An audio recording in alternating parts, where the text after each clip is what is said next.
Weihnachten auf einer Insel verbringen, das habe ich dieses Jahr gemacht. Auf die Insel sind wir mit einem Boot gekommen und dann mussten wir mit einem Motorrad fahren. Das war die schlimmste Fahrt meines Lebens, vertraut. Dann gab es Frühstück, das war eine Bowl, die war sehr lecker. Und schaut euch jetzt bitte dieses Wasser an, wie schön. Ich habe dann etwas getrunken und ich bin dann wieder ins Wasser gegangen und ich habe meiner Mutter gesagt, sie soll schöne Bilder von mir machen. Was sind das für Bilder, Leute? Dann waren wir abends essen, wir waren thailändisch essen. Ich habe dann dieses Getränk probiert. Leute, es war einfach extrem süß.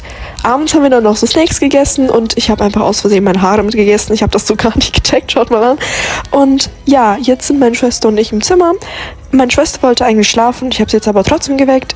Und dann hat sie ihre 5 Minuten bekommen tatsächlich. Ja, ich weiß nicht, schaut einfach selber.